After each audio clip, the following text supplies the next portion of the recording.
Ba-da-ba-ba-ba-ba-ba-ba.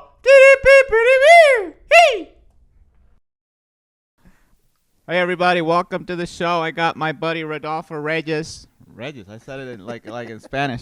Rodolfo Reyes. He's a comedian, and what would you say you are, buddy? All around good dude. All around the best dude in the world. All right, Yes. well don't go too far.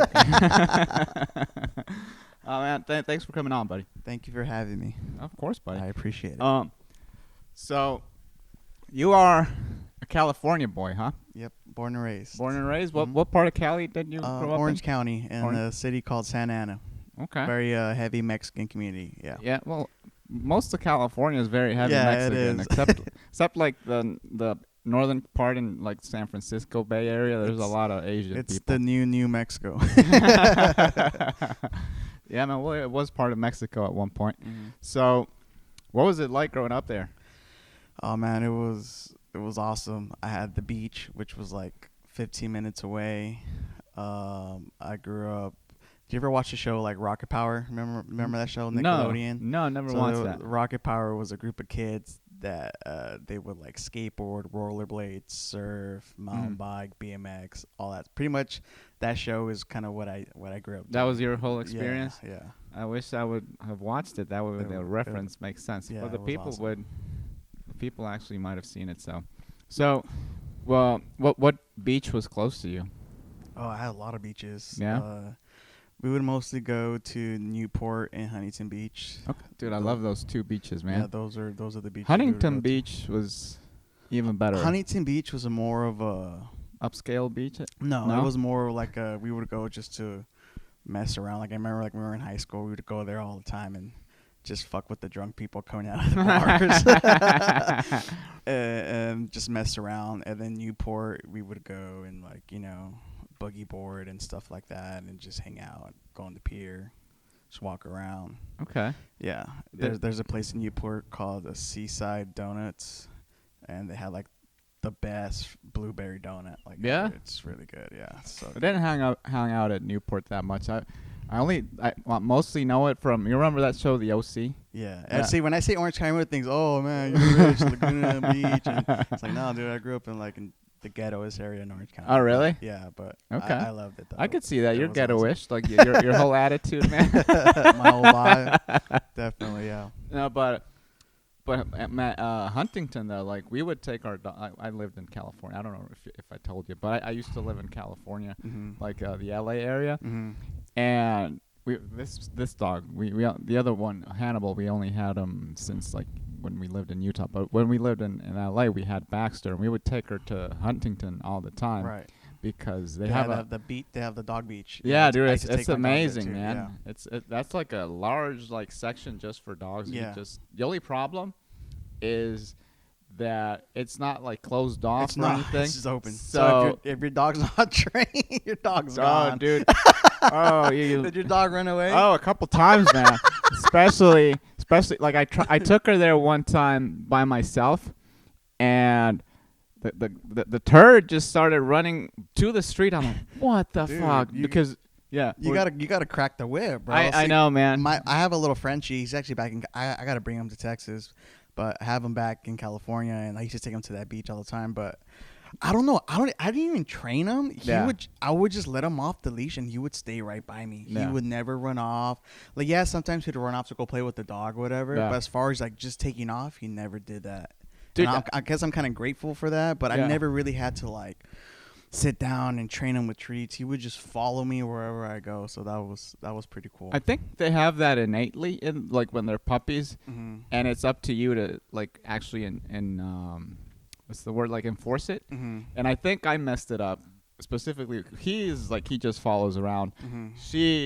I remember I would like I didn't know how to I didn't know how to train anything, and so I knew she was gonna be a big dog, so I was like doing a bunch of things just to try and see to get her to stop. Right. And when she was doing something I didn't like, I would just lift her up, and eventually she associated being carried by with something bad, so it would be a problem. And now she's too big to carry her, but Yeah. I remember like after a few times of that, and then like me figuring it out, me being a dummy, like she's like, okay, man, this guy's kind of a psycho. Let's just like with my dog, the only thing I had to train on was potty training, and he got it quick. I remember my brother was like, if he shits in your room, whatever, he's like, you gotta grab him, grab his face, and put it in the shit. He's not even won't and I was like, dude, that's fucked up. And then he was like, no, you gotta do that. And I was like, fuck. So I did that one day, dude. Never took a shit, never pissed again in my room. Yeah. He would literally jump on my bed, or when I would be sleeping, I would just feel him looking at me, and I would wake up, and I'd be like, okay, he's got to go to the restroom. Wow. And I would just take him out. But I literally only did that one time, and never again did he pee or poop in the room. Because he would sleep with me. And, never again would he How big is your Frenchie? Dude, he's probably like 28 pounds. Yes, they're tiny. Yeah, like 30 pounds max. Those are cute to have on the bed because it's like, all right, you're snuggly, like, and big dogs are snuggly too, but it's like, especially when you got two people on the bed, it's like there's not that much room, man. Well, see with him, like, you can't like snuggle him a lot. He would only, like, when he's like sleeping, you could snuggle with him or whatever. Yeah. But like if he's like awake right about, he doesn't really like to be like he doesn't like grab to be held like or that or anything like that. Yeah, I mean, but you can still grab him, mess with him. But as far as like you being like, like he didn't really. It's not like his that. vibe. No, it wasn't really. So there's some dogs that just don't like that. Like Baxter, for example, she doesn't like that. He loves it. Like you can wrap him in a blanket, just hold him forever, and he would be happy if he'd just shit himself in the blanket all day. Doesn't care. So it's interesting how like dogs are very different. You know. Yeah. But just like people. Yeah, exactly. So Huntington Beach, Newport, where like, what was it like?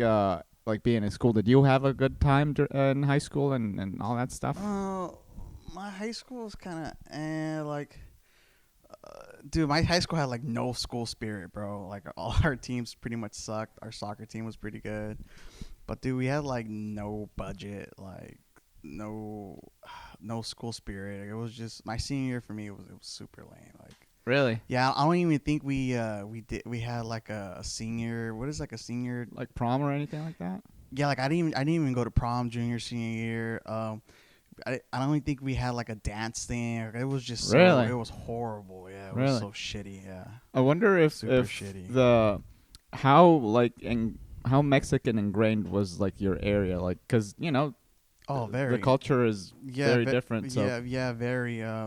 I had a large Vietnamese community. You had a Mexican, a couple of white people trickled in there. Maybe a handful of black people, if that. So a lot Lebanese people too. Really? Yeah. My people. Your people. Yeah, that's pretty much it, dude. Okay, so maybe because it was such a cultural melting pot in there that they just didn't care about that. I don't know. No, it's just fucking low budget.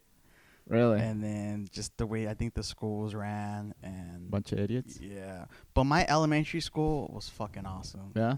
Yeah, it was really good program, really good teachers. To me, my elementary was the best. And then middle school was kind of, it was okay. Was it all in the same spot, or did you have to like move around? It was like the same spot. Yeah. Like my elementary school, it was literally like my neighborhood was behind the school, so it was like a walk, like 5 minutes. Really? My high school was the farthest, maybe like a 15-20 minute walk, give or take. Were you a kid that they would just let you do whatever, or did someone have to? No, I did whatever. Yeah. Yeah, my parents. Okay, so as long as I told my parents where I was going or where I was at or what time I was coming home. Okay. They didn't give a shit. That explains a lot about you, because like you're more of a a cooler kind of person, you know what I mean? Like it's not like like I don't know. I'm gonna go on a rant, I guess. Yeah. But like kids these days, man. But it's a little different. But you're what, 28? 30. Oh, you're already 30? Yeah, okay. 30. Yeah. Really? Yes, sir. Damn, man. How time goes fast, dude. Yeah. So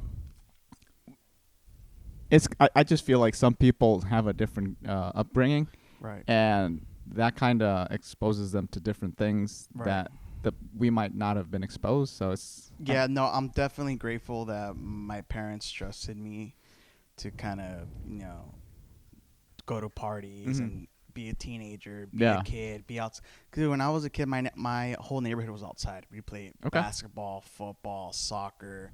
We had boxing matches in the front yard. Okay. Like, just running amok in the neighborhood, just doing whatever you want. Like that was very fun. And nowadays you don't see that nowadays. I'm looking outside, like in this neighborhood. No one there. In my time, all the kids would have been outside. Mhm. Now everyone's just at home playing their games. Yeah. Don't get me wrong, I game too. Yeah. I did a lot of computer games, a lot of PlayStation games online. I love playing online, but I had to find balance. Like I would game at night, and then during the day, just be outside or whatever. Yeah, and that was more my thing. You said you played soccer. Were you on the soccer team? Oh, no. So I played soccer when I was a little kid for my dad, because my dad was a big soccer fanatic. Okay. Hardcore. And then he enrolled me in soccer, and I played soccer for about like 4 years, from when I was probably like 5, 6 years old to about I was like 8 or something like that, 8 or 9. And then I played Pop Warner football. I did that for a year, and then I got into dirt bike riding, and that's all I wanted to do. Yeah. So once you hit dirt biking, you're like, this is what I'm doing. Yeah, this is what I want to do. How long did you do that for? Oh, dude, like probably like 7 years, like. Oh wow, nonstop. okay. Yeah. So were you on like a team or anything? No, like that? there's no teams. No? Like it's an individual sport. Obviously, yeah, you could get picked up by like a pro team or an amateur team, and they set you up for the big leagues and stuff. But it's just it's so pricey. It's so expensive if you want to be competitive, because you got to tour the country. You got to do all these big races and stuff, and parts. Break all the time. Gear's expensive, like your helmets. Like helmets are like $1,000. Boots could be like $800. Like it's not just I'm gonna buy a baseball glove, $200 or whatever. It's like, dude, you're constantly breaking stuff, going through stuff, wear and tear, tires, oil, gas. Race gas is expensive. Like they use different gas for racing, dude, really. Especially if you have a modified motor, you can only use certain amount of like octane in it. Okay. Yeah, dude, there's a lot of components to racing that a lot of people think, oh, dude, you're just getting on the bike. It's like, no, dude, like there's a lot of stuff. Like, I don't know if do you watch the TV show Survive to Drive, the Formula One on Netflix? No, never seen it. So yeah, there's whole teams like behind building the car, the suspension, and the aerodynamics, and there's just a lot of stuff that goes into racing. Yeah. A lot of people just think, oh, dude, they're just getting in the car and just driving around. No, there's a lot of things. There's a lot of stuff. Yeah. So you said dirt bike or regular bike? Dirt bike. Dirt bike. So yeah. So it was like motocross. Okay, Mm-hmm. I did watch some motocross like growing up. Yeah. So in Costa, I don't know if he's famous anywhere else, but there was this guy called Lobo Fonseca. Ernesto Fonseca? Yeah, Ernesto, yeah. He got paralyzed. Yeah, dude, he was really good. He used to ride for Honda. Yeah, he was a badass, dude. Yeah, he's from Costa Rica. Yeah, Ernesto Fonseca. So, I saw him like live a couple times. It was a lot of fun. There's not much to understand. Just like it's still a race, but then you can like go and up and down. The best way I could compare it is like it looks easy on TV, just like stand up, right? Oh, dude, Yeah. you're just talking. Oh yeah. You don't know the ins and outs that goes into it. You know what I mean? Dude, that is until ridiculous. you experience it yourself. You're like, oh fuck, this is a whole new ball game. Like just riding, I don't know how to ride a bike, so I'm like, to me it was always like, shit, that looks like it's very complicated, and then plus you're going up and down and all, like there's a science just to like land, and the science just to like hit those. And ever since I was a kid too, I like doing things that are difficult, that other people find challenging, and they go, oh man, I can't do that. It's like, all right, you can't do it, but I could do it. You know what I mean? So I always like challenges like that. Yeah. And same with stand up too. It's like I used to think one of the reasons why I didn't do stand-up early on, because I used to think, damn, dude, like, these guys do new material every time they're on stage. I used to think every time you go on stage, you do something new. So I was like, fuck, bro, like, that's hard. Like, I don't think I could do that. And it wasn't until I got into stand-up, I was like, no, dude, you do the same thing, like, all over. Like, people tour with the same. And I was like, what the hell? But in my mind, like, being so naive about it, I was like, dude, you got to come up with a new 5-10 minutes every time you go on stage. Like, that's fucking crazy. Yeah. But it doesn't work like that. And it's crazy because when you see it, like on TV or on your computer, whatever, it feels like they're coming up with, like they're literally just saying it for the first time. Yeah, like on the spot. That's the trick behind it. That's the magic. That's the magic. Yeah. But so you said you were motocrossing for like 7 years. That's did you ever get injured doing that? Knock on wood. You still do it? No, it's way out of my budget. I could barely afford to go out and eat, let alone fucking buy a $15,000 bike. And anyways, I've been knocked out, hyperextended both of my ankles, messed up my left knee. I chipped one of my canine tooth.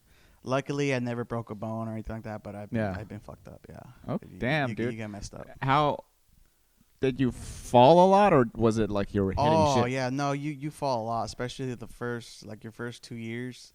It's like stand up. You're just getting into it. You're gonna fall a lot. It's not how, it's when you're gonna fall. You know what I mean? You're gonna crash hard. You're gonna fall hard, and dude, those crashes that hurt. You're going like 40 miles an hour. You're jumping these big jumps, and one little miscalculation, one misshift, or you're not in the right gear, you're fucked. And damn, dude, you're gonna go down hard. I remember like on the actual races, like just the beginning of the race, everybody's just bumping into each other. That could be really dangerous, right? That was actually my favorite. It's called you grab the whole shot. It's like 40 guys on the gate, and boom, you just funnel into the first corner. To me, that was one of my favorite things. Yeah, it's just fun. Yeah. Damn, dude.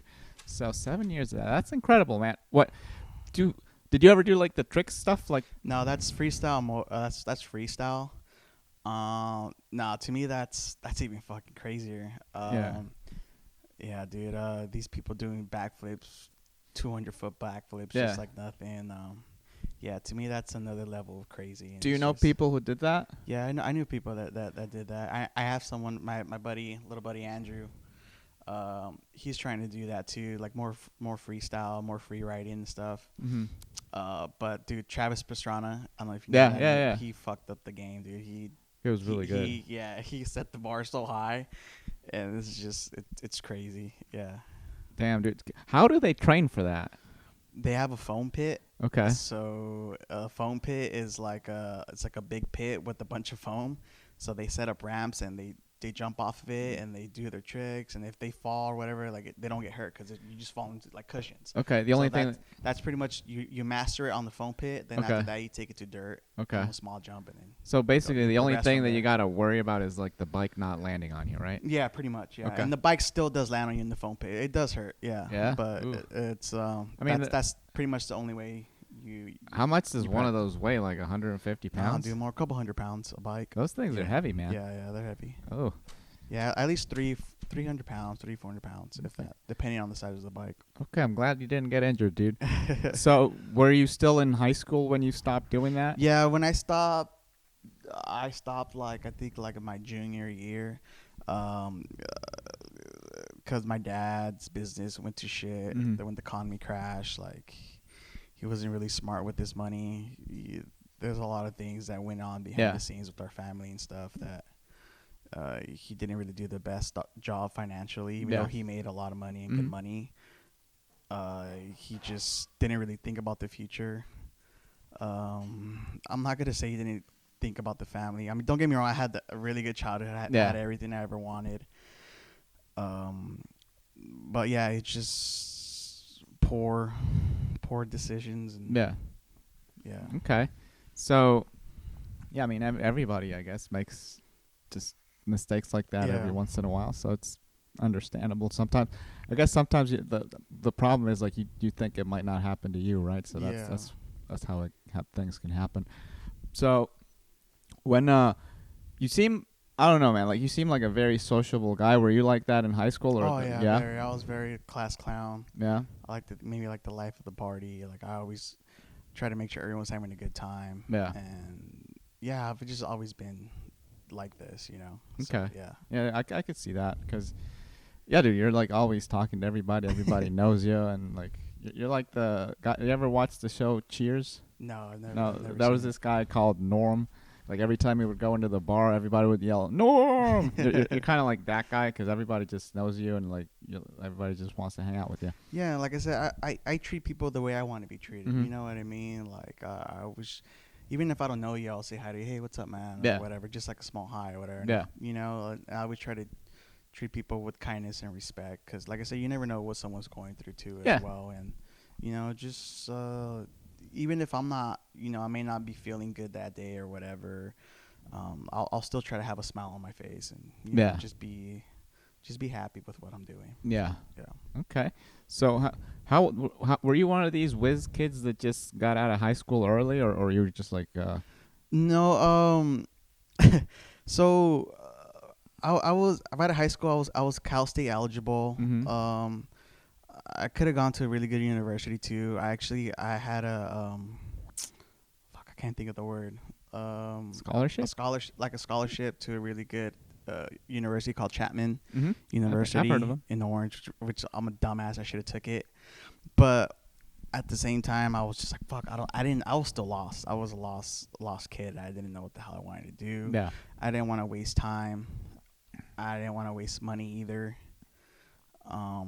So I was just like, fuck, I don't know. I was just lost. So I opt out. Yeah. And I went to community college, which I should have not have done. I should have gone to one of these Cal States, or I should have gone to Chapman. I should have gone to Chapman. Chapman is like a religious school, right? I think so. Yeah, it's like I met private, a couple people I think Catholic from there. or Yeah, something. I think so. Yeah, it's like a Catholic private school, but it's really nice. It's badass. It's a good school. What made you think that you didn't want to? What was the reason why you didn't want to get in there?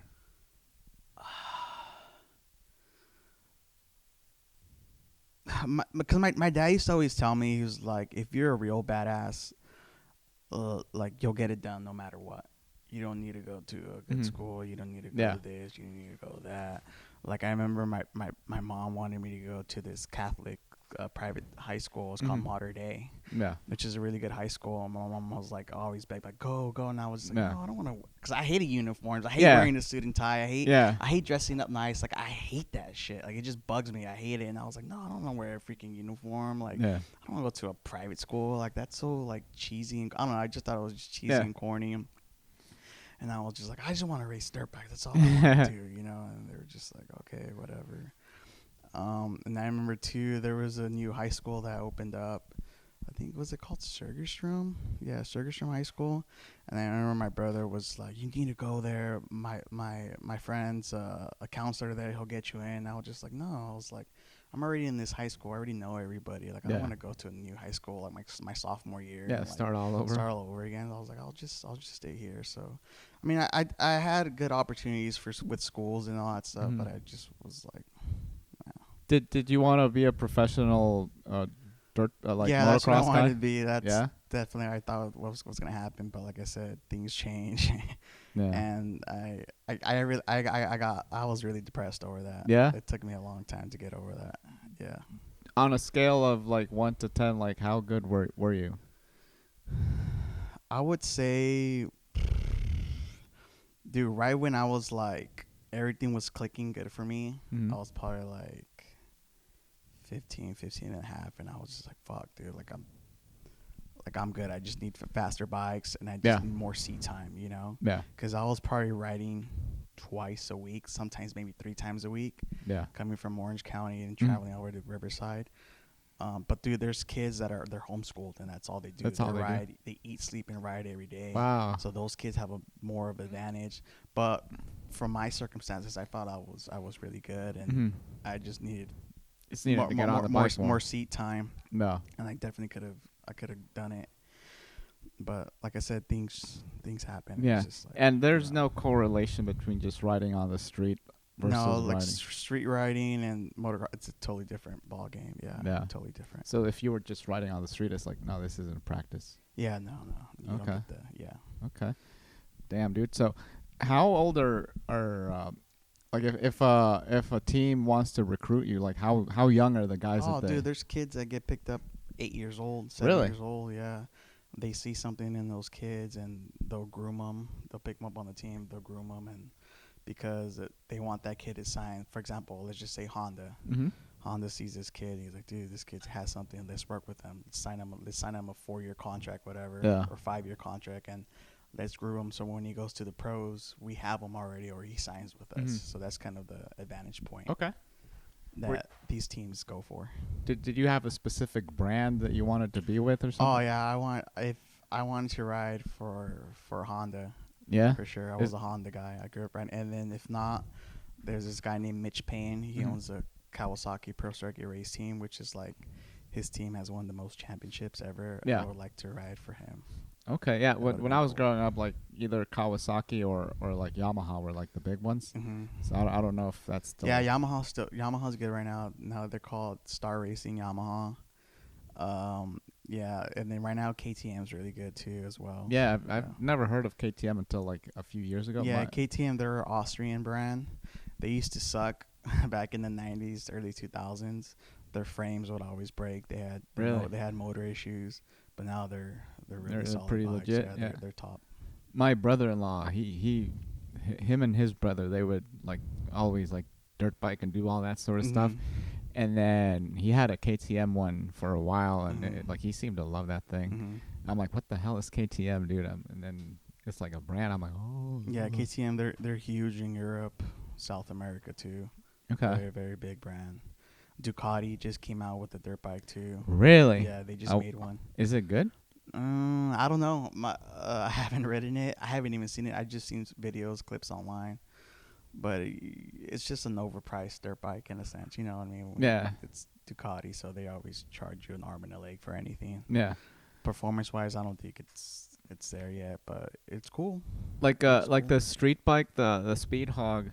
Is that still like a quality bike, the Ducati one?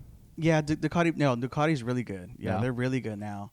They struggled for many years with performance-wise, because the way you know a manufacturer's doing good is, for example, the Formula One version of motorcycles for street riding is MotoGP. Yeah. So, for example, if your MotoGP team is winning, that means you guys have a good production line. You guys have a good bike. You guys are doing good stuff. Yeah. So right now, for sure, Ducati is up there. They just signed a rider called Marc Marquez. He came from Honda Repsol, which Honda Repsol. Yeah. They're like, he's like they're, the best. They're like the best. Ferrari of like MotoGP. He's like the top guy in he's MotoGP, right? He's really good. Yeah. So they have him on the Ducati team now. That I think he's part owner of the team as well, and I'm excited to see what he does too. So has Ducati always been a part of the MotoGP, or is it a new thing? I think it's a fairly new thing. They weren't. I think that back in the day they were, and then they came back. Because there's other levels of road racing too. There's World Superbike. Yeah. There's AMA. There's different levels, but the high prestige one is MotoGP, and then now for sure they're on the MotoGP circuit. I think all the motorcycle manufacturers are on there. Suzuki, Yamaha.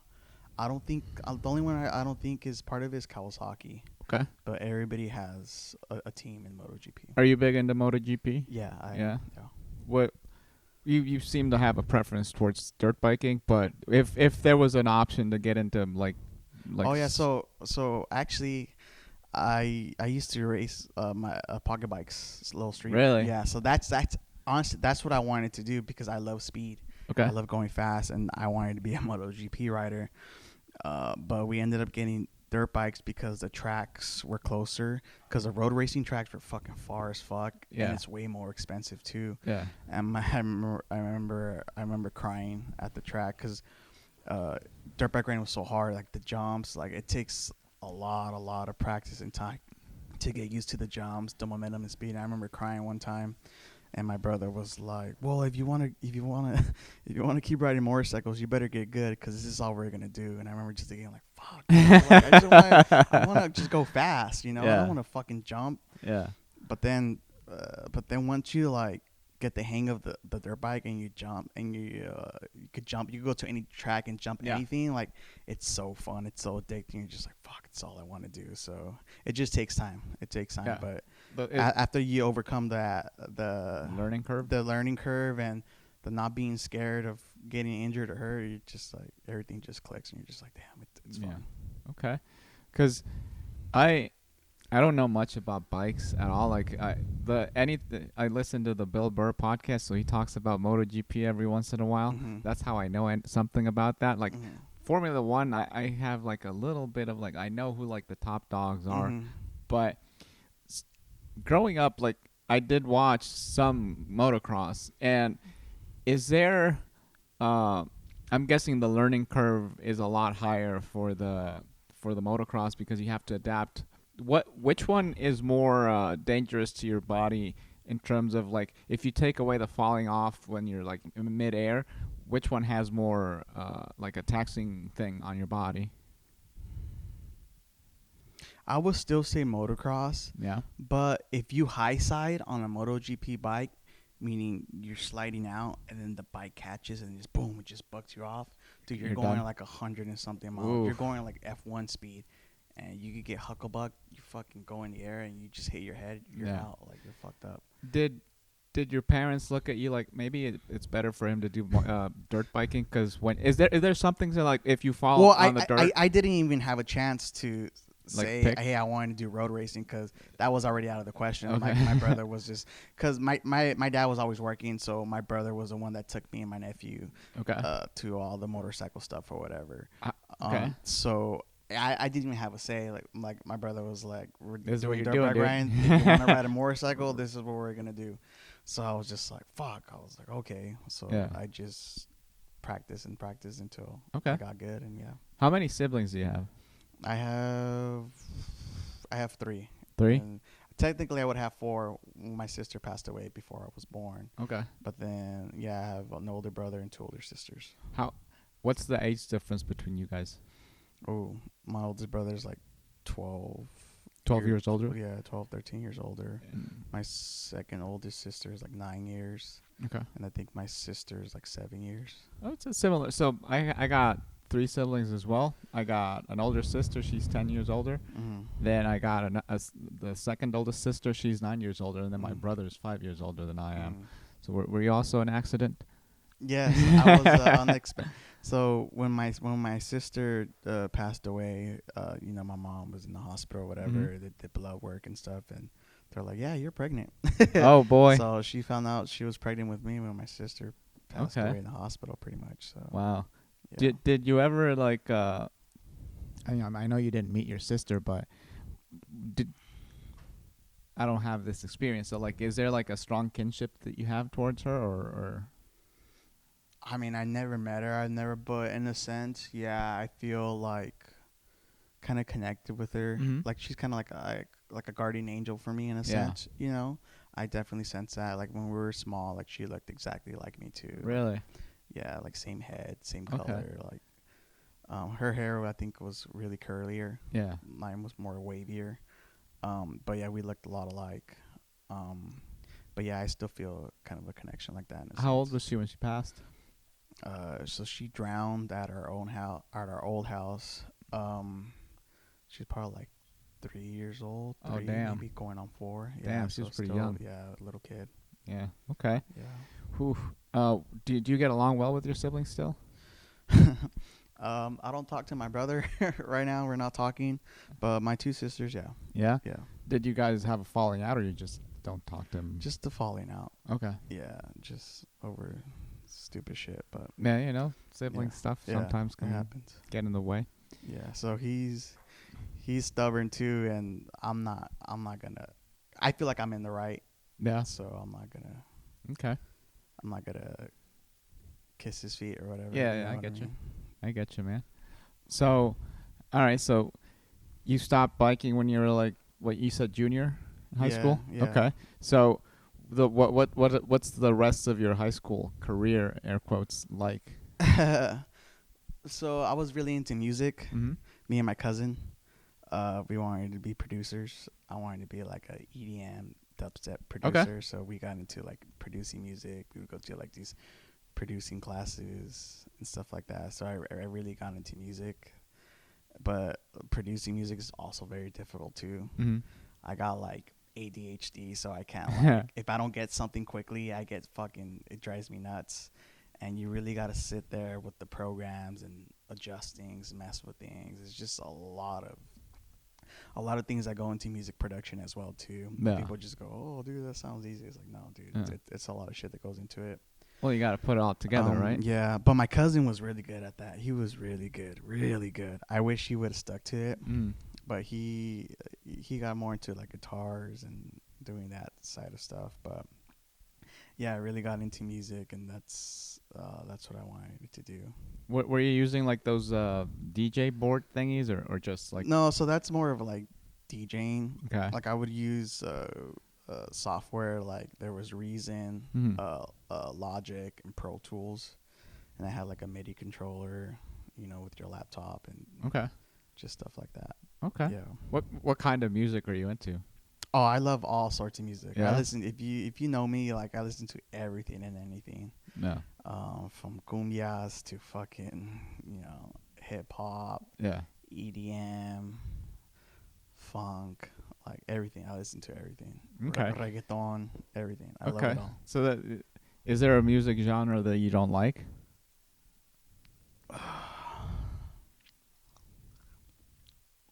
I wasn't really a country fan Yeah. until moving to Texas, and I was like, dude, country. I get it It's now. not- yeah, you get It's the- a vibe. Like I yeah, get it now. Like yeah. the where we're at, the music. Like, so I like country now. Which before I didn't really listen to it Yeah. a whole lot, but now I'll throw in some country in there Yeah, every now I and then. have the same feel. Like I so there's two that I wasn't like, I don't really like this. Like hardcore music was one of them, Mm-hmm. and then country music. I never really had any like feel towards it, Yeah. and something about being in Texas is like, It switches you, dude. Yeah, it's like, just oh. like those summer nights or the summer nights got to me, man. Those hot summer nights, and you just listen to some good country, Yeah. driving in the back roads. Yeah, Like, there's something to it. There's some magic to Yeah. it, so it gets you for sure. Yeah, Yeah. I'm probably still not really into hardcore music, but there's something to What do you mean by appreciate. hardcore? I like the yelling and the Oh, like the screamo music? Yeah, Yeah, that's. yeah. I'll listen to heavy metal and stuff like that. yeah. But the screamo music, no, not really. Yeah, I like heavy metal. It's fun. Mm-hmm. Like there's a good like, especially like when it's like most of the time it's like very Like up- Slipknot, like stuff like that. Yeah. Yeah, I love. Yeah. But yeah, that screamo stuff. Yeah, no, I'm not a fan of that. either. Okay.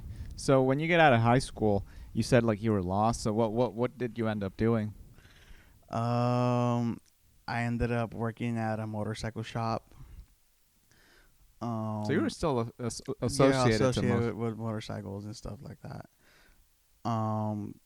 Like I said, then I was going to school as Mhm. well too, but I still felt lost. I still felt Yeah. like, I still felt like something was missing. What do you think that was? Was it because you didn't have the motocross thing anymore? Because I went from having this adrenaline, this excitement, to not even being excited about life. Yeah. Like not being. Oh, there was really? no- Okay. There was no Well, motivation. It was kind of like they took away your reason for they being, took kind of. Yeah, in a sense, and I felt like that was my calling. You know, Okay.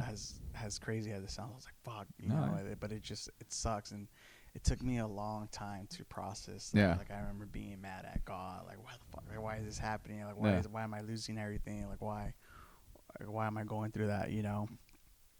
And it took me a long time to like get over that and Mhm. just process all that. Yeah. And then, like when I was doing that, I never did drugs. I never, Yeah. but after all that, I was like, fuck it. Like, Yeah. I'm going to experiment and I'm going to, Yeah. do this, do that. But yeah, dude, I was just going to school, working, being a fucking teenager or whatever. Yeah. Late teen, early 20s. But Yeah. How so did you ever like think about like, hey, maybe I could just build my own bike or something like that? No, because even then, that takes money, man. Racing Yeah. is so expensive. Yeah, okay. If you don't have financial support from Anybody? anybody, like you're kind of fucked. Okay. Yeah, because like you can mess up a bike real quick and Oh, you're like, okay, yeah. I'm starting from zero again. Yeah. Like even like just like me, like I stopped riding completely because I didn't even want to do it for fun. Like I Yeah. could have done it for fun, just ride every now and then, have Yeah. a bike. But I was just like, nah, I'm just gonna stop completely. I just completely stopped. What were you studying when you were in college? I was doing music theory. 'Cause remember I wanted to be like producer thing. Yeah. And then when I went back to school, I was just like, fuck it, I'm going to do business. I'm going to get into business, get my master's in business. Okay. But yeah, that stopped too. But But you didn't have that same attachment to music that you did towards like biking and stuff like that. no, it was more of like, I just really enjoyed music. So I said, why not try to do it as well? Yeah. But it's just, it's totally different. You know what they say? Like they say comedians want to be music artists and music artists want to be comedians. Yeah. So it's kind of crazy. But for me, I always, like I had honors English in high school. I dropped out my senior year for dumb reasons. I'm not going to get into it, but I dropped out. I should have stuck to it. But anyways, I I always loved literature. Mm-hmm. I used to go to Barnes and Noble all the time and just hang out. I love being around books. Yeah. I love reading nonfiction. I love ancient history, mythology, and ancient history stuff. I love sci-fi stuff as well. I used to read a lot. I don't really read as much as I should nowadays, but I used to read a lot. I love reading. Yeah. To me, words were always came easy to me. Mm-hmm. I always loved it. And then, being comfortable with words and reading, I feel that comes hand in hand with comedy in a sense, because there's a lot of wordplay. Yeah. So I'm kind of happy. I'm kind of good at that in a sense, or I feel that's kind of comes easy to me in a sense. But yeah. Okay, that's cool, man. Yeah. So, did you ever think about like playing an instrument? Yeah, I wanted to learn the drums and the guitar. Well, like I said, like if I don't love it or I don't like gravitate towards it, I'm not gonna take the time to like. Yeah. You know what I mean? Unless it's like something like a hobby or something. or like if it's something like I really like, even picking it up as a hobby, it's like I gotta enjoy doing it, or I gotta like even the learning curve of it. Like I gotta enjoy the process. The grind, and if I don't enjoy the process, I'm just like I'll get bored of it quick, or I'll be like it's not for me. Like I remember buying an electric guitar, and I was like, I'm gonna take lessons, and I was just like, this is not for me. I don't like it, Yeah. But yeah, I wish I could pick it up easy. Even the piano, I tried learning to play piano in high school, and it was just, it's so hard. It's so hard. Yeah. I tried playing the guitar a couple times in my life. Mm-hmm. One was like in music school, like how you have music class. Yeah. At one point they gave us it was usually the recorder pretty much, but at one point they gave us the option to do like the guitar. I'm like, I want to do this, and then I think they gave us like 1 or 2 classes, and after that I'm like, I don't really want to do this. Yeah. And then you remember Rockstar? I mean, the video game. Yeah, Guitar Hero. Yeah, that thing one. Dude, I used to be pro at that game. So I used to love that. They did a game that was like that, but with an actual guitar. It was called Rocksmith. Okay. Oh, I think I remember that. And I'm like, I always wanted to do this. I've always wanted to play an instrument, whether it was the guitar or Now I gravitate more towards drums, but I'm like, I'll just save that when I have more time. Yeah. But at the time, I'm like, the guitar, I can do this. I'll learn with the video game. And dude, I was like addicted to it. But playing a guitar is really hard, especially if you're just trying to go at the pace that they're trying to do. And I'm like, I was like very frustrated. I remember I had a dream one time about not having a good time with the guitar, but you know what's funny? The next day I was actually able to play the song. Wow. But I stopped doing it though because it was just taking up too much of my time. I remember I wanted to be a rapper. So when I was like 18, 19, I would go to the studio and I have a couple songs that I made. They're just so cringy. But yeah, I remember I wanted to be a rapper, and I remember the producer there. He was like, "Dude, give me 5 years." And he was like, "I'll get you a record deal, and like let me work with you. Let me fine tune you." And I remember sitting down like, fuck, do I really want to be a rapper, dude? Like, I want to be known as a rapper. Like, what if, I want to do other things, I want to get out of my rap career and they don't take me serious? You know what I mean? Or it's just something like that. Yeah. So I was just like, that kind of freaked me out, and I was just like, nah, I'm not going to be it. What would your rapper name be? I'll just use my nickname, like Nano. Little Nano. Little Nano on the beats. Oh man. But yeah, and I remember too, I wanted to be an actor too. I wanted to do acting too. And I had this this agency in LA that I would go to. I did a couple auditions. Yeah. There's probably some audition tapes of me out there somewhere. I hope they don't fucking resurface in the future. But I remember being freaked out, like, dude, what if like I get picked for like a small role or a movie, and I was like, dude, I don't want this like fame or attention right now. I was like 16, 17. Oh, so you were like a young buck doing that. Yeah. And I was you were still in school, right? Yeah, I was still in high school. Yeah. My mom gave me the money to do all that stuff. My mom's super cool, super supportive on whatever I want to do. Yeah. But I remember like being scared, like, no, I don't want to do this right now. Like I can't do that. And I just stopped. I stopped going. I remember they would call me all the time, but I would just like, no. So But were you in like the theater class? Yeah, I was in drama. I love drama. In middle school, Yeah. I did it both years. Like I said, I always felt, and I did choir too in elementary Mhm. school, singing and choir. Okay, so you can sing. I was president of my elementary school too, so every Friday. You're like Mr. like elective over here, dude. Yeah, every Friday I would go in front of the whole school on the podium, let them know what was going on for the week, and do the Pledge of Allegiance and Okay. all that stuff. So that was very cool. Like I said, I've always been comfortable in front of people. Yeah. You know, being on stage, that never frightened me. And then yeah, like I said, when I found comedy, I was like, holy fuck, like this. Cause dude, I tried many things. I tried other things. You know, I had a good corporate job. I did this, did that, and then like I said, I wish I would have stumbled into comedy early on. But like I said, everything happens for a reason too. Yeah. You know, you may not see it now, but eventually you will. Yeah. And dude, comedy is just fucking. It feeds my soul. Like it Yeah. helps me express myself. Like I fucking love it. I love the challenge. I love making a crowd laugh. It just it fuels you, and it just makes you feel so good. Like it's like the high that I've been missing from from racing. Yeah. Like that's Because there's still that adrenaline. yeah, bump still you that get. adrenaline. I still get that rush of dopamine. I'm just like, oh yeah, like this feels good. So I don't want to dive into comedy just yet because I feel like I want to explore more. Yeah. Because especially like we talk about comedy all the time, so I think that's like the easy part. Yeah. I actually when I moved to the U.S., like I thought I wanted to be an actor too. Like I always gravitated towards comedy. For people that don't know, Hal, you're from Costa Rica. Yeah, right? I grew up in Costa Rica. Yes, yeah. yes. Yeah. So born and raised, baby. Yeah. And so I moved to the L.A. when I was 25 to do acting, but I always just wanted to do like comedic acting. But I didn't know that I just wanted to do comedy. I didn't know which vehicle I wanted. Yeah. And I did acting I was in acting class for about a year. And dude, I was so bad at it. Like really, like I'm really good at playing myself. Yeah. Anything else, I'm like, this is too much work.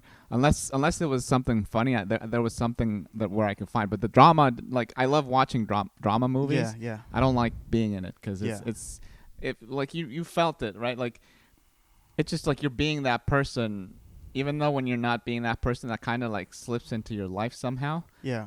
And there's something about when you're doing a comedy, you just like wash it off.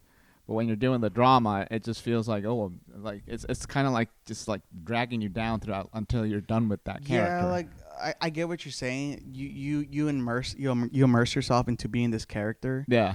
And a really good actor, fucking, like for example, let's say like Leonardo DiCaprio is playing this killer, right? He eats, lives and breathes that killer role until the movie's done. So that's just, you know, there's levels to this stuff, and like I said, a really good actor immerses himself into being that character for however long. Yeah, that's, you know what I mean. So it's definitely a trade. It's very difficult. While people think, oh, he's just bullshitting behind camera. Like, no, dude, there's a lot of stuff that goes into it too. Yeah. So yeah, it's very mind fucking, you know, in a sense. And so like, I totally get what you mean. Like, well, I don't want to. Like if it was like a sitcom or something like that, I would be fine with that. But if it was like something else there was just a lot of stuff that I didn't like, and like some people that you meet in acting are very pretentious. You know what I mean? Yeah, very. You know how it is. So there's even nowadays, there's a lot of clout chasers, people that just want that attention, that sort of stardom or fame. Like me, I'm the opposite of that. Like I don't even want that attention. I don't even like that. Like I remember people probably telling me, dude, start a YouTube channel. And I'm just like, dude, like I don't care. And then I recently started one. I uploaded some old clips or whatever. Yeah. But even then, I'm just like, I don't care or whatever. You know. I mean, don't get me wrong. Eventually, I want to do movies. I want to do comedic movies. Yeah. I miss the old like late '90s, early 2000 comedies. Yeah. I want to bring that sort of comedy style back. Mm-hmm. That's really what I would love to get out of this stand-up comedy. Aside from just doing stand-up, I would love to do comedy films. Yeah. But that's hopefully down to a long time. Yeah, we'll see. You want to get deep into stand-up? Yeah, I want to get, because from what I see, I'm not gonna say names, but from what I see, there's these famous people on Instagram or YouTube that do skits. Mm-hmm. They're fucking hilarious. Yeah. They're good. but their stand-up game, shit, yeah, it sucks. Yeah. I'd rather be good at fucking stand-up And then fucking do funny. the skits. Then to me, skits is easier. Like that's way easier. Yeah. But I rather let my stand-up speak for itself and be like, oh, dude, this guy could rock the mic on the stage. Yeah. Like, he's fucking good. Yeah. Rather than just fucking having, X amount of followers on whatever platform. Yeah. And then you go to do stand-up and you're like, dude, this guy sucks. You know what I mean? I rather focus on my stand-up and then just do that. Then later on I'll do little skits here and there. Like I did a little skit for my show, one of the shows that I did. Like that's easy. But I'm saying like more pumping out skits all the time. It's like no, I don't want to be that guy. And it's a lot of work too. Like it's a lot of work. Yeah, it's a lot of editing, a lot of producing. You need a bunch of people to do it. Getting not even that, or just getting the props and certain things that you need for your skits. It's a lot of work, but I rather just, like I said, I'm not even 2 years into my stand up. I rather just focus on my stand up, and then the other opportunities will come. You know what I mean? I feel you, man. I feel it. So, how old were you when you like comedy started to like? So I said I didn't want to dive into comedy, and like 2 minutes later, let's dive into comedy. How old were you when? But we could go back and forth. Yeah. How old are you when like the first thought about doing comedy like got into your head? So I remember I used to go to Barnes and Noble, right, a lot, and I remember this book. It had like a book about like birthdays or whatever, and on my birthday it said stand-up comedian, and I was just like, no way, like I can never do stand-up, But I was probably like 19, 18 when I saw that. And dude, I've been trying to find that book because literally it said like stand-up comedian. I want to take a picture, but I tried looking it up online. I tried going to Barnes and Noble. I can't find the fuck. It was like an astrology book or a birthday book, or I don't know what it was, but fuck, I can't find it. And this bug in the shed. I mean, I can't find that. You don't book. remember the title of it either? I don't remember the title or nothing. Like I tried Googling and searching this, searching that. I can't fucking find it. But it said on my birthday, like professions or whatever, it says stand-up comedian. So I thought that was pretty funny. That always like rang true. Yeah, but I never, I was like, I'm stand-up comedy. No way. Yeah. But it wasn't until I was about like in my mid-20s, like 25, 26. I had this little voice in my head like, do comedy. You got to do comedy. And then that voice started getting louder and louder and louder. And then when I was like 28, 29, I was like, fuck. I was like, all right. I was like, I'm going to go to school part-time and I'm going to do comedy part-time. Fuck it. And then sure enough, I had like a little mental breakdown or whatever. My dad was super sick. And then, I would listen to the Joe Rogan podcast a lot. And he would always be like, dude, I'm going to build a new comedy scene out here in Austin. It's going to be great, blah, blah, blah. So I was like, you know what? Fuck it. Like, my dad's dying. He's in Austin. I was like, I'm just going to stay out there till my dad passes away. And I'm just going to jump into this comedy thing. And just do it. Fuck it, And at the same time, too, my cousin passed away, too. Oh, shit. Okay. So there was a lot of death, too. Was that your cousin that was into music? No, that was my other cousin. But we were close, too. And, dude, he committed suicide. Oh, damn. Sorry, man. Yeah, it sucks. But fuck, what was I saying? Yeah, so, all this death and losing, I was just like, fuck, like life is short, I was like, fuck it. I was like, Joe Rogan's building this club here. He's like, I'm going to practice in the meantime, the stand-up comedy stuff. Yeah. And, I was a little scared at first. I was like, fuck, I don't know, what I'm getting into or whatever. And then that week that my dad and cousin passed away. They both passed in the same week? The same week, yeah, a couple days apart. They say death travels in threes, right? In a sense. So those are, I forgot who else passed away that I knew that year or that within. But yeah, so I remember I was 6 months into comedy. I signed up for Kill Tony that week. My dad and my cousin passed away. Ooh. And I remember the Bullpen. Were you at Vulcan? Did you ever go to Vulcan, or did you come after? Because I felt like I've seen you since I started doing comedy. Yeah. I've been here for about a year and a half ish. Okay, so then did you ever get a chance to sign up? I've for never Vulcan? signed up for Kill Tony. Okay, but I've been to Vulcan. Okay, so before they moved it to Mothership, they had Kill Tony at the Vulcan. Yeah. And they called it the bullpen, where they had all the Where they put comics all the that comics sign in. up. Yeah. And you get to watch the show, which is fucking awesome. Yeah. So I remember being in the bullpen, just like, I was like, fuck. I remember just thinking about my life and what the fuck am I doing? Like, stand-up comedy? Me? Really? Yeah. Like, Yeah. am I delusional? Am I fucking that stupid? Like, what the fuck am I doing, dude? Like, go back to California. Fucking go get your degree in business. Like, you know, stop wasting your time. Stop trying to chase a dream that's not going to happen, you know? Yeah. So I remember just praying. I'm just like, Dad, like, I don't know if you can hear me or not or whatever, but I was just like, I don't know if I'm going crazy or what, but I was like, I need a sign, but I need a sign right now. Mm-hmm. If you want me to do comedy and stay here and work on comedy and make comedy in my life, I need a sign, but I need it right now. Rodolfo Reyes coming to the stage. The next bucket pull, Tony pulls Rodolfo, and I was like, fuck. I closed my eyes, and then I open them, and I just go, fuck, I guess I got to do comedy now. Yeah. And then ever since then, I never doubted myself in comedy. Okay. That's good, man. I'm just doing that. That's good. How did your Kill Tony thing go? My set went good. The comments on YouTube were really good too. They liked it. But my interview was just, I was not prepared, out of it, and I was kind of out of it too. So my interview wasn't that good, but we did talk about like my dad's death and cousin's death or whatever. Yeah. But it's just, I didn't really know what Kill Tony was about, you know? Oh, you've never seen it? I've seen it, but I just didn't. The reason why I signed up is because I wanted to see what the big buzz was about. Yeah. I wanted to perform in front of these 200-300 people that were there. I wanted to feel that excitement. I wanted to feel that energy. So I wanted to see like what it felt to perform with an actual big audience doing comedy. So that's the reason why I signed up. Was that the first time you signed up? That was my third or fourth time signing up. Yeah, that I got on. So I just wanted to feel how it felt, you know. So that's the reason why I did it. Now it's like I'm still now next time I go up, I want the golden ticket. So that's why I haven't signed up or anything like that, because I'm still working on what I want to do. Yeah. Because like I said, for the people that don't know Kill Tony, it's a comedy show and it's entertainment. You know, you're supposed to be kill your minute, and then you got to be entertaining on the interview as well. You got to just bullshit, just be outrageous in a sense, and be in control. And you just got to be likable and funny, and that's the main thing. A lot of people just think, oh, dude, because I have a good minute, I'm gonna fucking just like, no, dude. No, you gotta do both. You gotta have the X factor. You gotta be likable. You gotta be marketable in the sense, and you just you gotta have the whole package. You can't just have that killer minute. So it's just, you gotta be interesting too. So it's tough. So I haven't signed up for Kill Tony. Like I said, I feel like I'm not. Yeah, I could go up and do a minute. Anybody good. I feel like I could do a minute, but it's just like the interview is so important. Yeah.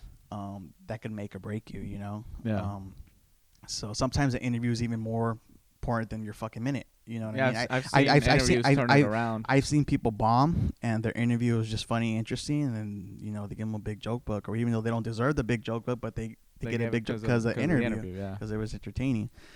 Well, the interviews, most of the actual segment. most of the show, So like I said, you just gotta bring that funniness to it. So I'm still thinking about what or how I want to do it. So we'll see. There's no rush. Like I said, I'm still new with comedy, dude. I'm gonna hit 2 years in May. I did my first mic on my birthday, my 29th birthday.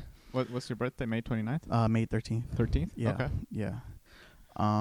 But yeah, like I said, I'm still new. There's before, like I remember my first 8 months to a year, I was like, dude, I gotta do shows. I gotta do this. I'm funny. I know this. And it's just like, and then later on, you're just like, dude, what the fuck are you doing? Relax. Like, just relax, calm down. Like, I remember I got a chance to talk to Carlos Mencia, and to me, growing up, Carlos was like one of my comedic icons. He used to be great, man. Dude, I mean, he's probably still. He still is, but he's just, you know, what he did. From what he did, it just destroyed his career. But dude, to me, he's like top 3 in my book. Really? And I got to hang out and talk to him for like 2 hours, dude. Like we talked 2 hours for 2 hours, dude, dude, until I kicked us out of the bar. Oh, that's awesome, man. And dude, he was just spitting knowledge and just fucking do this, do that, like fucking like the way I think too is like I always brought this to whatever I do, and I'm glad that he reassured that with me. He was like, if you're gonna do comedy, do it because you want to be the best. Don't do it just I'm gonna do it. It's like, no, do it because you want to be the best at it. eat, breathe, sleep comedy. He's like, you wake up comedy, you go to sleep comedy. And I was like, Yeah. fuck, dude. I was like, that's the way how I feel about it too. Yeah. And he was like, yeah. He was like, don't worry about your friends that are doing all these shows or whatever. But he's like, shows are gonna be here forever. Like, don't worry about it. He's like, just hone in, focus on your craft, write new stuff. And he was like, just go for it. And I was just like, fuck. I was like, okay. But yeah, he gave me a lot of knowledge and reassurance, and he was just a super cool guy. That's awesome, man. It was really cool. Yeah, I'm guessing. I mean, I don't know the guy. I just remember him. Did he have a Comedy Central show? Yeah, dude, he was the guy for Comedy Central. I remember he was large. He was the gold. He was the chosen one. He just fumbled, and he had the Mind 'Em and See It show, which was fucking hilarious. I think that's where I found out about him. Yeah, and he was funny, dude. He had really good specials. His energy was fucking good. Yeah. I love how you could just talk about anything, like get political, and you could learn something from his bit, and he'll make it funny too. And it's just like, fuck, like it's so cool to watch. Yeah. And when I got to see him out here in Texas, he did 2 hours, bro. 1 hour of new shit, and then he was kind of talking shit to me. Hits. He was talking shit to me, and he goes, I could do this all day. He's like, I could do another new hour. I go, bullshit, prove it. He goes, oh, bullshit? And I go, yeah. He goes, all right, stay for the next show, fucker. He's like, just buy a beer. I'll let you stay for the next show. And I was like, all right, cool. Sure enough, bro, we stayed for the next show, and he did a whole new fucking hour. Hell yeah. And dude. I was like, oh, shit. I was like, all right, cool. And then he was like, hey, he's like, we're going to Laffy's, bro. He's like, come out. And we were like, all right. So then we go, and then, yeah, I got to hang out and talk to him for fucking 2 hours. That's awesome, man. I was just fucking like a little kid. Yeah, like, of course, dude. Especially if he's like your top. Yeah, three, dude, like I was just locked in, just eyes on him, and I was just like, fuck, just soaking up everything. It was awesome. It was cool. Who are your other two guys? Cat Williams. Okay. Cat Williams. Another person that I look up to a lot is Adam Sandler, even though he has a different style of stand-up. Yeah, it's still stand-up. It's more musical or whatever. But I love Adam Sandler's genius. Like, he's fucking... I love his stupidness is so funny to me. Like, the things he makes. Like I was watching Mr. Deeds last night. Oh, such a great movie, man. It's just the little things like, biggest mistake of your life. The football player when he walks out. It's just like, it's like, bro, like it's so hilarious. Yeah. Yeah, dude, I love Adam Sandler movies. Mike Epps, he's another good guy too. Okay. I'm a big fan of his old stuff. Mm-hmm. I just watched his latest special on Netflix. It wasn't that good. Yeah, I think I tried watching that. I'm not feeling that. Same with Ron. What's his name? Ron White? No, Ronell Rawlings. What's his name? Oh, Donnell. Donnell Rawlings. His new special is kind of Ashley Larry. Ashley Larry. Oh, I've never. I wanted to see it, but I haven't. I feel had like time. if I ever get this way, like I feel like when comedians get to a certain level of success, money and fame, like they don't really have that hunger. They don't really try. They just go, I know I'm gonna kill it because they know who I am. Yeah. All these people paid for me. Like I could be like, oh, I was walking down the street and I farted. They'll get a couple. You know what I mean? So they don't really have to work for the laughs. Yeah. And I feel like they get lazy in a sense. Yeah. But hopefully I never get like that. But yeah, that's what I notice a lot too.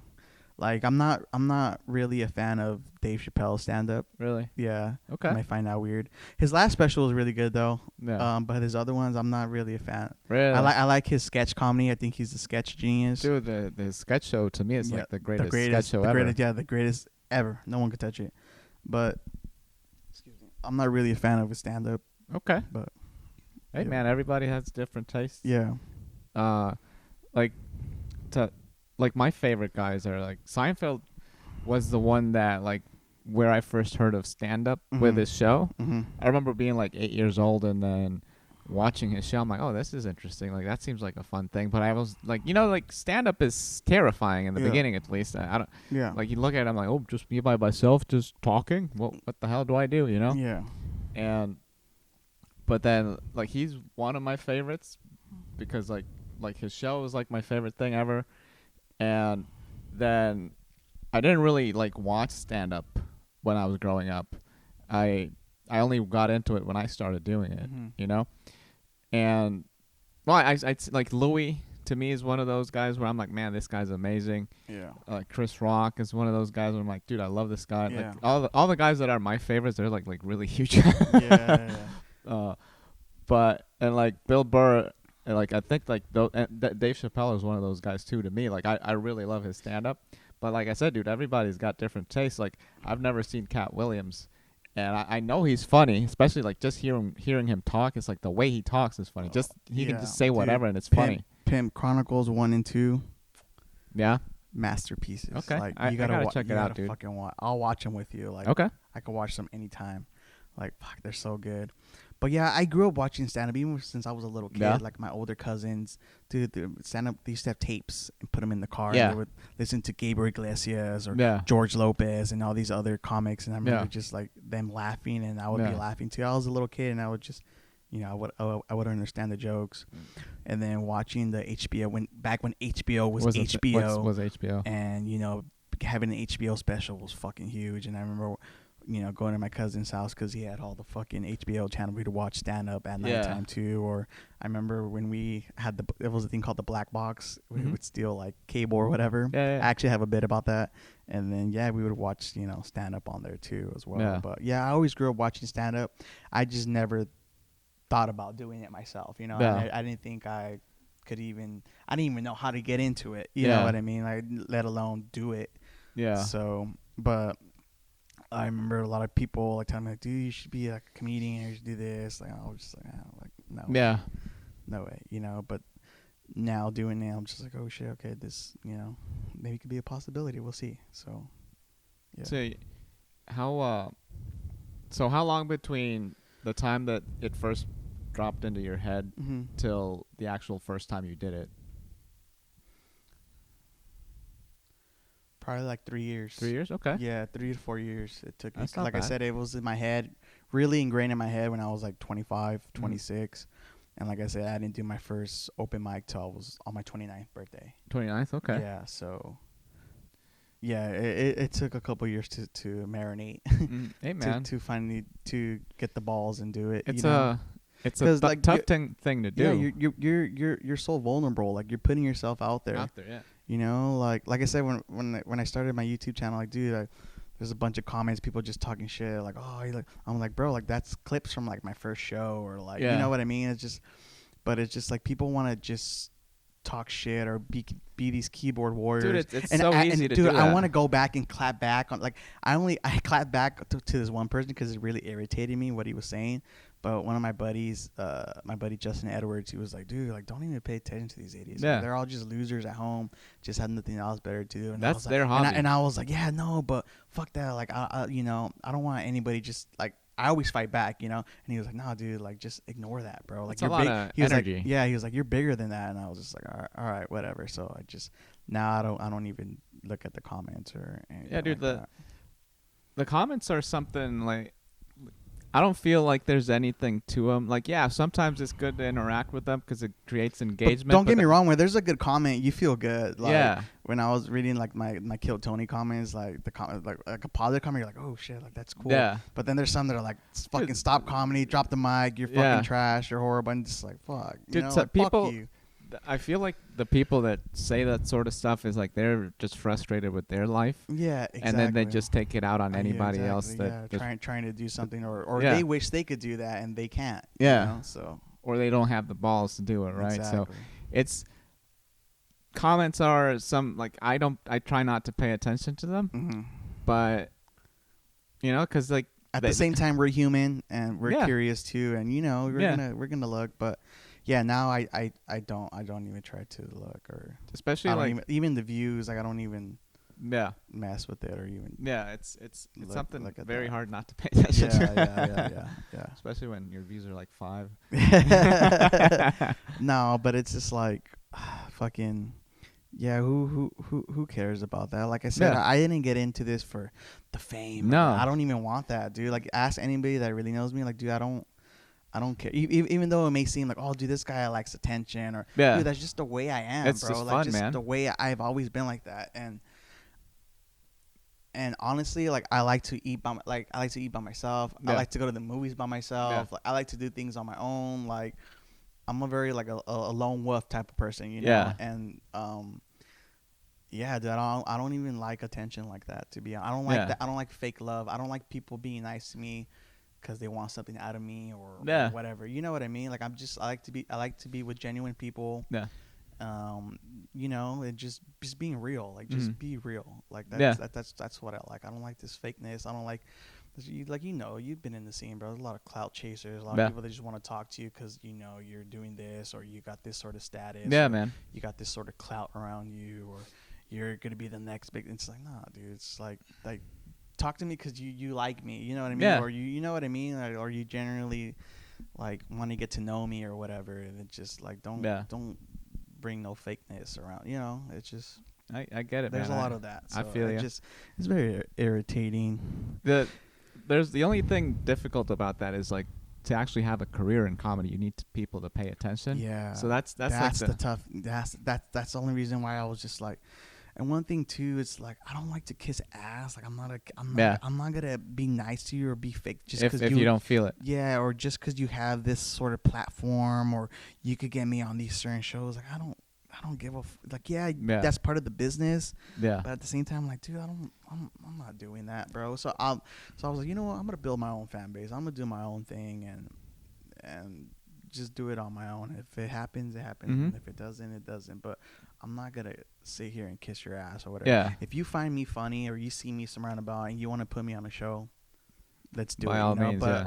for me, just by kissing your ass or whatever, and I'm not gonna do that. You know what I mean? Yeah. If you like me, you like me. If you don't, all right, kick rocks. You know? I don't care.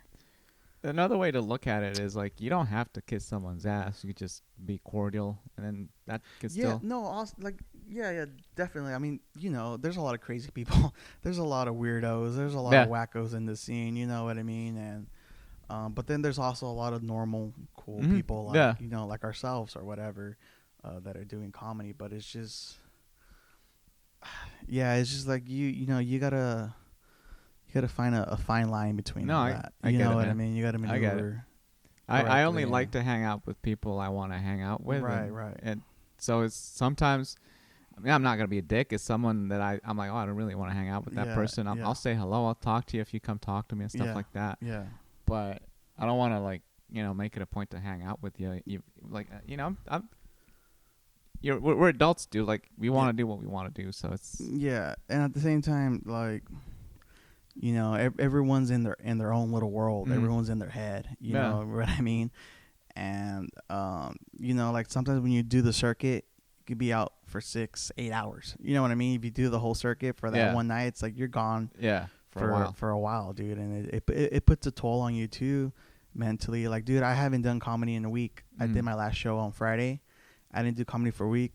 I had one of my uncles passed away. Oh, sorry, my favorite uncle, actually.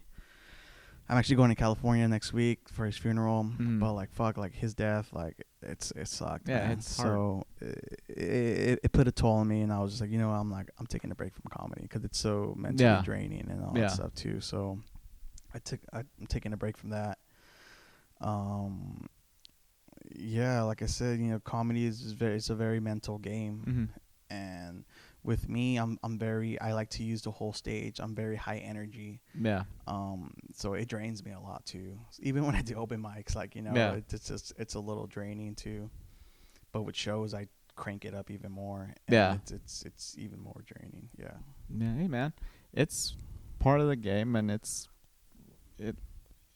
you know, comes with the territory. But it's what I feel like. If you want to keep doing it, then you'll do it, and then if you don't, then you don't. Like a lot, you'll like even in the. How long has it been since I've known you? Like pretty much, I think I met you around since you first since I started showing up. Yeah, so a year and a half. Like the people that we see, like I don't even know anybody anymore that you see it. Like I know that there's a lot of new people nowadays. I mean, there's nothing wrong with that. Yeah. You know what I mean? Like we were new once. You know what I mean? I know how it is. Yeah. Excuse me. But yeah, dude, there's a lot of influx or just new people. I mean, I get, you know, the new people trying to be hungry, trying to do this, trying to host that. I get it. But knowing what I know now, you don't got to do that. You don't got to do that aggressive thing. Like if you're good and you genuinely are funny, like your time will come regardless, you know? So like Carlos Mencia said too, he was just like, enjoy the process, like don't rush it, like Yeah. you know, if Well, you're all good. of it is the process, right? Exactly. So Yeah. So I believe like this is my true calling, and yeah, I take it day by day. Yeah, dude. Day by day, and you know, I just you can't control everything, you know what I mean? So Yeah. I can only control whatever I could control, Yeah. you know what I mean? And all the other stuff is out of your hands. But yeah, don't feel like you need to rush or you need to do this. You got to be this. I got to be doing X amount of shows. I got to do 1,000 mics. And it's like, no, you don't, bro. Like, half the mics are fucking shitty or whatever. You know what I mean? Like, and then you can't gauge a lot of the mics. Like, you can't even gauge. Like, and then there's people. I'm not gonna say anything. There's people that could do 1 million mics a year and they're still gonna be shitty. You know what I mean? Like, it's just like, that's just how it is. And like I said, don't feel like you're missing out, because I used to feel like that too. Like, dude, like, oh, like if I'm not going out tonight, I'm missing out, whatever. But you can't feel like that. You can't. Everyone's different. You can't measure yourself to other people too. Oh, dude, well, we started around the same time and he's doing more shows, or like, dude, like everyone's learning, or everyone learns at a different pace. So that's also a recipe for like being miserable. Exactly. You can't compare yourself to other people, and just because one person gets it quicker, don't feel like, oh fuck, I'm not good enough. Or dude, just keep practicing, keep going. It's like dude, comedy is the hardest art form. Ever. It's funny, and it gets like very little respect because you think it's just people talking. It's not that it gets for the idiots that don't know, but for actual real artists, out there, they know, they know how difficult it is. Not just anybody could go up and talk like that. There's people that wish they could talk like that or move like you, but for the people that really know, it's the hardest art form ever, and good comedy comes from pain, right? Yeah. So man. So just what was that special that Kevin Hart had? Laugh at my pain. Yeah. Yeah. So a lot of pain and misery. You got to turn that around into comedy. So yeah, dude, it's fun. Yeah. I like it. I don't know. It's, and then when it gets addicting, you get that itch, and it just becomes addicting. Like it took me, like a year and a half to get addicted, to where I think about it nonstop. And I'm just like, fuck. Well, it's a progression, dude. Yeah, because at first, like the first year and a half, I would kind of force myself to kind of do it and try to ride her. But now I'm just like, oh, fuck. Like, it's just like, what else can I do? Or, like we're just going over bits in my head or thinking about new shit. There's people that have told me, dude, you got to sit down. You got to write 30 minutes a day, blah, blah, blah. And I'm just like, be realistic, like with me, maybe I try to write a new bit every day, like a small premise or whatever, something that I see that I'm not about. But even that doesn't come all the time, At least you're doing something, you know what I mean? Yeah. Whether if you write for fucking 5 minutes a day, Yeah. fucking 2 minutes a day, whatever. Yeah, You take the time to jot down on your phone or your notepad. Like, you're doing more than 99% of the people out there, Yeah. So don't feel like you're not doing enough or whatever. As long as if you're thinking about it all day, then you're doing something. You're doing something. Yeah, man. exactly. Even if you don't go to, like, sometimes if I work a 10-hour shift, I won't go out and do mics. Like, I'm tired, I'm exhausted. But the days that I'm off or whatever, I'll try to hit the whole circuit. Or if I'm off the next day, then I'll try to do that too. But yeah, man, now I'm kind of like, I noticed too, there's a lot of, you gotta watch out. There's a lot of people kind of stealing jokes around too, premises. Really? And stuff. Yeah. I'm not gonna say names, but I've seen it. So I'm kind of more particular and picky on what mics I do now, in the sense. Yeah. You know what I mean? But don't get me wrong. You should still be doing all the mics that you can, and we're still new, But now there's certain mics that I'll kind of like stay away from, or just, Yeah. But like I said, if I didn't, work as much, and I would definitely try to hit a lot of mics. Yeah, dude. In the beginning, it's more of a, like, I gotta build my everything on top of whatever else I'm doing just to make money and stuff like that. And the progression of just building up to, like, okay, I'm making some money, and then I'm doing this, and then the idea obviously is to be able to put everything aside. So that's like your main focus. Exactly. So it's a tough game because it's not one of those things that there's like a clear career path. Yeah, it's not. Like obviously there's like things that you could do to get there. Yeah. But it's not like it's not like I went to school and now I got this degree and now I can get this job. It's not like that. No, so no. it's just I don't know. I just keep doing it. I feel like like I don't know, man. It's as long as you have to. There was a time where I wasn't having fun at all, dude. And especially here, like in Austin, is where I was like I'm not having fun at all, and because I started in LA, I've been like on and off throughout 10 years. I think 11 at some point in August this year, and when I was in LA. I was having fun, and then I got sick of repeating jokes and stuff like that. It didn't occur to me, maybe during the open mics, do something new all the time, right? And then when you're doing the show, do the older stuff that works. But it didn't occur to me that way, right? So I went to improv for a while, and then, improv, you need people to do it. And then my improv troupe broke up, and then I'm like, well, I got to get back into stand-up. And I was very, like...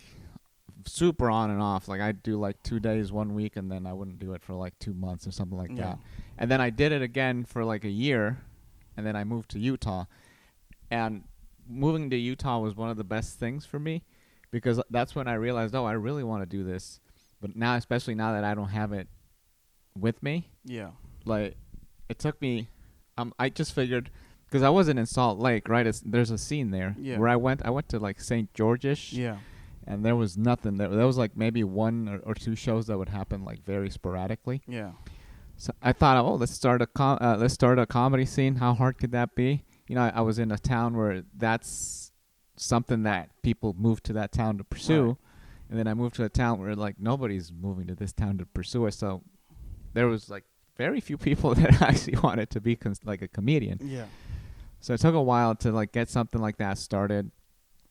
And I did it consistently there for about a year. And then after that, we're like, we moved there because my wife got a job that we didn't have to pay rent. I'm like, fuck, dude, I actually have to consider this. Because, you're paying $2,000 a month for like a shitty apartment. And then suddenly it's like, you get a house for nothing. I'm like, that's $2,000 in the pocket. Yeah, that's no brainer. I still burnt it up with doing some dumb stuff. But it was a good experience because I learned a lot. Like I ran my own mic there. I started my own show there, and I learned like there's politics in this and stuff like that. So by the time when I moved here, I'm like, well, now I'm in the spot where like I can actually like I have the drive to do it, and I'm in a spot where like you can just get somewhere, right? So I just had like this immense pressure on myself. And I wasn't having fun, dude. Like I was still going to mics, and then I would be like a roller coaster. Like I'd get to a point where like, I'm having a great time, and then I'd have to travel somewhere. And then by the time I would get back, like that momentum I had was gone. And then suddenly I'd be like, I got to start over again. And then I'm like, I'm not having fun anymore. And it was like this roller coaster thing. And for the last maybe 2 or 3 months is when I'm like, okay, let's fucking have fun, man. If you're not having fun, like the whole reason you're doing it is because it's fun. But if you're not having fun, then why even bother? Yeah, like no, like take it serious, but have fun with it. You know what I mean? That's you gotta find that. That's the balance. Juggling. Yeah, that's the juggling. And like how you saying, dude, I was in Utah, I was in LA. My goal is I want to stay here maybe another year, 2 years max. Get my bachelor's here in comedy, and I want to go work on my master's in New York. So, dude, I feel like all the greats, they go through New York. So I want to do the New York circuit. I want to see what all the hype is about, and I want to go to New York, and I want to fight the New York Giants. Get in there, dude. I've always, it's one of those places that I'm like, oh man, I want to be there. Yeah, but it's like I feel like if you're into comedy, that's like. That's the Mecca. That's the Mecca, yeah. Even though they say, Austin is the new Mecca, no, the real Mecca for me is New York. Austin is top 3 comedy scene in the country. Yeah, I will say that. But New York is New York, man. Yeah, it's New York, and that's all like the greats where a lot of people just cut their teeth. Really, I don't know if I'll ever move there to do comedy. I would love to live there for a while just to see what it's like. Yeah, or maybe that's what I'll do for sure. I want to check it out first. I'm not just gonna be like, oh yeah, I'm gonna go like how I did here to Texas. I just fucking came without even. Dude, I did that in LA and I did that here. So no, but for sure I want to visit New York. You know, especially I learned a little. If you say, hey, I'm from out of town, it's kind of easier to get booked on shows and stuff like that. So now that I kind of have some time under my belt with comedy, I feel like I'm comfortable in doing that. Yeah, man. Going to a different city or whatever. Hey, dude, get some time or whatever. But yeah, I definitely I want to go to New York. I feel all the greats they've hang out there for a while. Yeah, hang out, or they've done the circuit. So I want to put some time in New York and just be able to say, hey, I've done the New York. Yeah, I was there. Yeah. I've done the New York scene, and then from there come back home to California. But yeah, for sure, I wanna get my master's in New York. Yeah, dude, it's a cool thing to aspire to. Yeah, even though it's expensive as fuck, I don't know how I'm gonna do it. How it's gonna come about. It's even if I have to fucking sleep on someone's couch, I don't. Dude, I don't care, a lot of people have. You technically have a roommate. You live with your sister. Yeah, I share a room with my little nephew. I sleep on the mattress. So I don't care. Dude, I've been roughing it. You do what you gotta do, man. So I mean, you could do that over there. Yeah, even though rent is like 3 times more expensive. But yeah. So if anybody wants to donate money to me out there, I'll take Start it. a GoFundMe. Rodolfo Reyes. GoFundMe. GoFundMe in New York.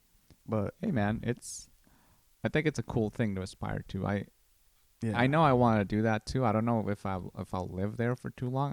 But I know I want to be there for or maybe what if I don't like it? What if I fucking hate it? But I don't think I'll hate it. I mean, I love city life. Yeah. But I don't know what to expect. That's the mystery. That's the scariness. If you don't mind having people on top of you and below you, I think you'll be fine. Yeah. No, I don't care about that. It's more of just like being in the scene. Being in the scene or just different atmospheres. Just like it's kind of scary, but it's exciting at the same time. You're just like, ooh. Yeah. It's intriguing, but I know a guy. We'll see. That he was in LA but I like barely knew him. I just like knew him from being around the scene. Mm-hmm. And then I never saw him again. I also like I told you, I would get on and off. Mm-hmm. And then I saw he's on the have you seen the Sam Morril documentary of him performing stand up during COVID? No. So he's on there. I'm like, oh, he's in New York and like he's like doing well. He's like in the cellar and stuff like that. I'm like, oh, okay, that's where that guy went. So yeah, somebody was telling me, some guys from New York were like, if you go to New York, you gotta pick a club. You gotta pick a club that you want to get into because you can't really be hopping around. You know what I mean? So you gotta, for example, if you want to get in Mothership, you gotta hang out at the Mothership stuff. You gotta do the Mothership thing. So he was just like, if you want to be a cellar comedian, you gotta hang out at the cellar stuff. Yeah, and do stuff like that to be seen. So it's just like, shit. Okay. But I heard, New York doesn't sleep. There's mics all the time. Going, dude. It's always going on. There's a lot of. I love the underground scene stuff too. Like, I love doing like house shows. Like, to me, that's so punk rock. That's so cool. Yeah. Don't get me wrong. Club shows are always, everyone wants to be in the club. Yeah. But for me, performing in someone's fucking living room or fucking backyard, it's cool. I mean, especially like if the crowd is fun. The crowd. It doesn't matter where you're at, dude. As long as you're getting that stage time where you're having fun. Yeah, like literally, I had my probably the best set of my life last Friday at Phil's show, Rex the Dog. It was awesome. Yeah, that seems like I've never been to his house to see that, but it looks like a fun little room, especially like where you can control the vibe and stuff like that. Somewhere like that. Yeah, it's a cool hangout spot too for comedians, and it's awesome. You gotta go. Yeah, there were a couple times where I was actually gonna go, and then something came up, and I'm like, oh, okay, but I'll be there at some point. Yeah. But yeah, man, I don't want to take up much of your time, but I appreciate you coming on, dude.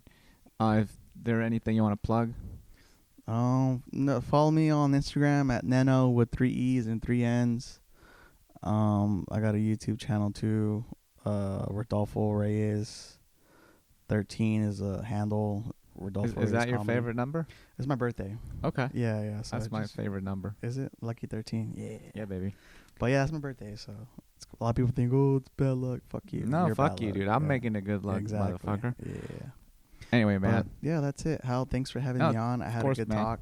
Yeah, man. This was fun. You're a really cool guy. Like I said, I've known you since I first started doing comedy. And yeah, thanks for inviting me to your house. Thanks for coming out, man. Thanks for doing Appreciate this. it, buddy. Yep. Thank you. Bye. Ba-da-ba, ba-da-ba. Boo! Be-de-be, ba-ba-de-ba-be. Boo-da-ba-ba-ba-ba-ba-ba. Ba-da-ba.